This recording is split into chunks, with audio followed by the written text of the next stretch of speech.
I'm happy to be here this evening and glad that you could all come. I always love to do these presentations, and it's fun to have such a nice variety of topics and so many of you here. So I have got in your handout, in your packet, the purple handouts, Planning Fabulous Family Meals. And that includes both an outline and 2 sample menus.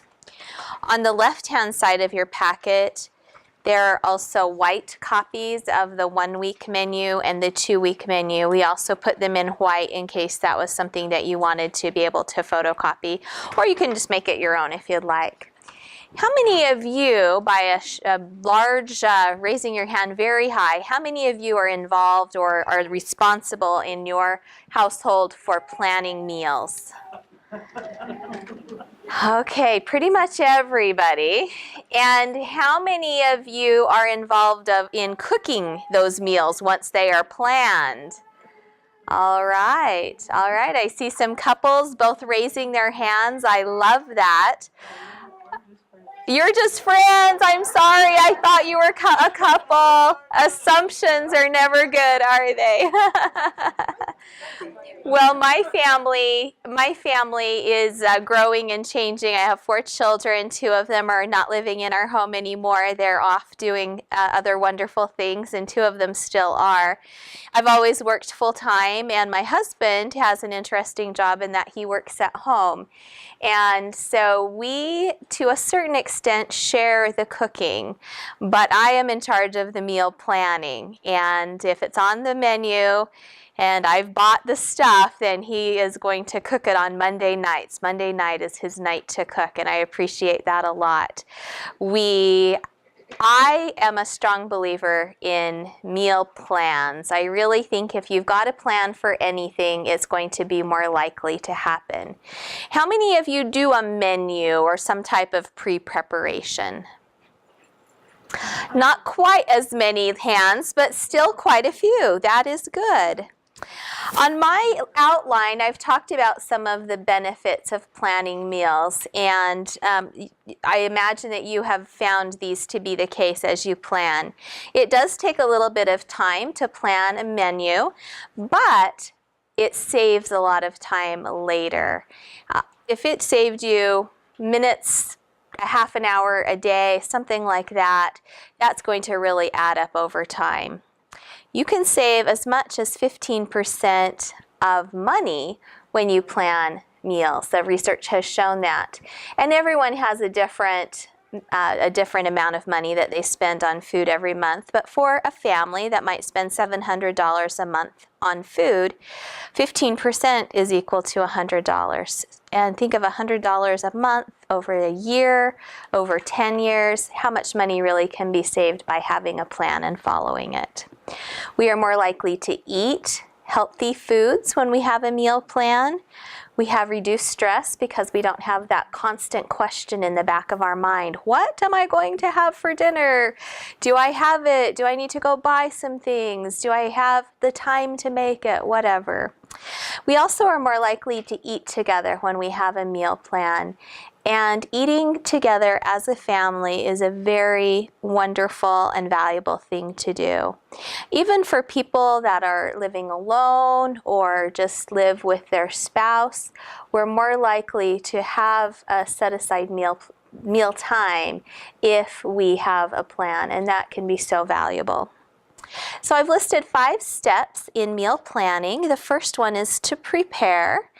And this means that we set aside a time when we can focus on our meal planning and we gather the tools that we need. We need our calendar, we need some type of menu or just a piece of paper, whatever you decide to use.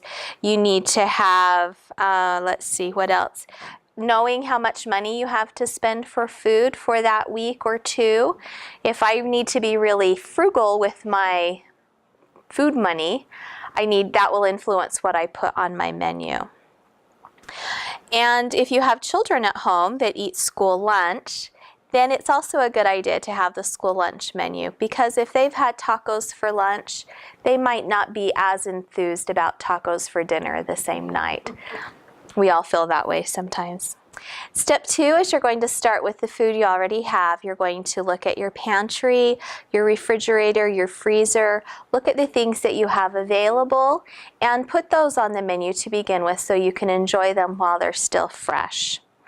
There are some ideas listed of ways that you can use leftover food that you have, or a lot of our pantry items. Maybe I bought 2 packages of spaghetti and I've got 1 left or something like that, so you can incorporate those in.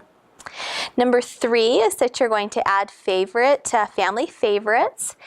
If they're on sale, a lot of people like to plan their menu based on foods that are on sale, and that could either be from the ads that they get in the paper or things that they see online.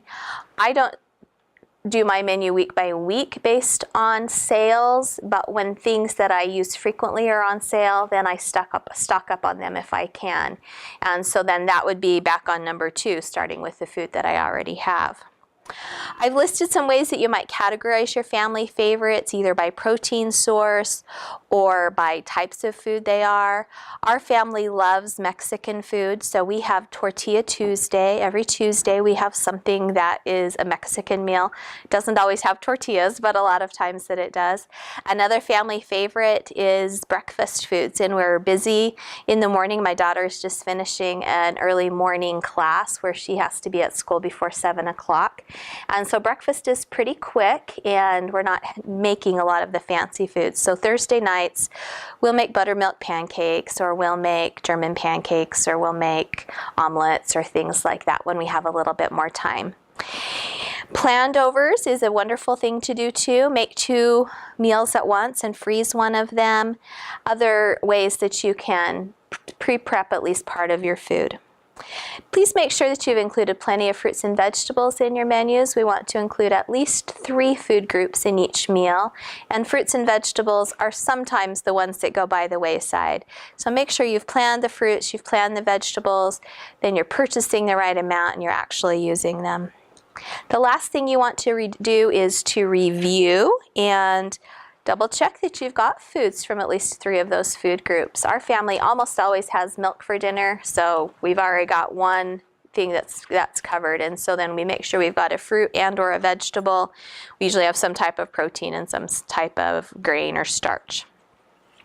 So I want to also let you know down at the bottom of this handout is a website that I've helped develop with the Eat Smart Idaho program that goes through Plan Smart, Shop Smart, Cook Smart, and Eat Smart, and has good information and lots of templates and handouts, including these ones that are here that you can use.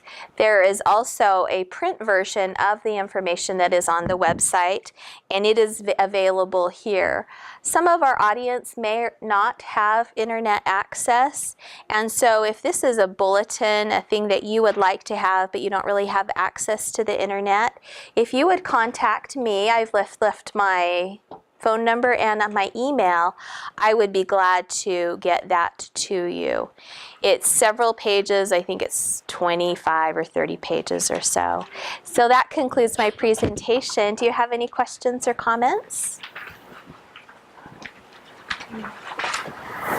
I thank you for coming, and I just would like to emphasize how valuable planning your meals are. It is such a savings and such a relief. I want to be thinking about other things, not wondering what's for dinner and do I have what to make it. So thank you so much for your participation.